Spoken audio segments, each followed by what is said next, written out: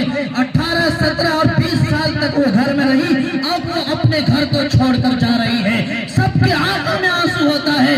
وہ بیٹی سمجھتی ہے کہ جب ہم شوہر کے پاس جائیں گے, ساس سسر کے پاس جائیں گے, جو عزت مجھے گھر میں ملی تھی وہی عزت وہاں بھی ملے گی, جو وقار ہمارا یہاں تھا وہی وہاں بھی ملے گا. لیکن شادی کی 2-3 سال گزرتا ہے, شکایت آتی ہے, مفتی صاحب میری بیٹی فلاں جگہ گئی ہے, 2 مہینہ بسی ہے, 2 سال سے میرے گھر پر ہے, روزانہ گالی سناتا ہے, وہاں جاتی ہے تو مار کے پاؤں توڑ دیتا ہے, کبھی ہاتھ توڑ دیتا ہے, کبھی رسوا کرتا ہے, ان کے ماں باپ کو گالی دیتا ہے, ان کے خاندان کو گالی دیتا ہے. میرے بھائیوں, اگر آپ کے پاس بیٹی ہے تو قسم کھا کر کہتا ہوں دوسروں کی بیٹی کو رسوا نہ کیجیے, دوسری کی بیٹی کو نہ رلائیے, ورنہ آپ کی بیٹی خوش نہیں رہ پائے گی. اور کل قیامت کے دن میدان محشر میں کھڑا ہوئیے گا تو وہ بیٹی جا کر سوال کرے گی, اے اللہ تو نے شادی کا سلسلہ کیوں قائم کیا تھا؟ جب سے میں گئی کبھی خوش نہیں رکھا, کبھی بیٹا کی گالی, کبھی ساس کی گالی,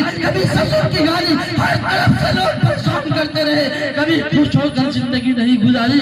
2-3 دن کھانا نہیں کھاتی ہے, شرم کماتے منہ چھپاتی ہے, اور کبھی کہہ دے میں میکے جانا چاہتی ہوں تو نہیں جا سکتی ہو. تم کو شادی کر کے لائے ہیں, غلام بنا کر کے نہیں لائے, خرید کے نہیں لائے, بلکہ ان کا حق ہے. ماں باپ کی یہاں بھی, آپ کی یہاں بھی, وہ جب میکے جانا چاہے تو ان کے جذبات کو ٹھیس نہ پہنچائیے, ان کو رسوا نہ کیجیے, بلکہ ان کو جانے دیجیے, خوشحالی سے جانے دیجیے. بیٹی کی عزت کیجیے. زمانے جاہلیت میں بیٹی کو زندہ دفن کیا جاتا تھا, آج پیدا ہونے سے پہلے پیٹ سے ہی ساقط کرا دیا جاتا ہے. کیوں؟ بیٹی ہونے والی ہے, بیٹی سے نفرت کیا جاتا ہے. میرے بھائیوں, بیٹی بھی اللہ کی نعمت, بیٹا بھی اللہ کی نعمت. بیٹا سے زیادہ عزت کرنے والی ماں ہوتی ہے جو اپنے گھر کو سنوارتی ہے, ماں باپ کی خدمت کرتی ہے, گھر کو خوشگوار بناتی ہے. اور ہر اعتبار سے وہ گھر کے لیے اپنی آخری سانس لگا دیتی ہے۔ میرے بھائیوں، پھر میں آخر میں یہ شعر پڑھ کے اپنی جگہ لیتا ہوں، چونکہ آخری مقتری سب سے بڑی ہستی آپ کے سامنے موجود ہے، میں زیادہ دیر حائل ہونا نہیں چاہتا ہوں۔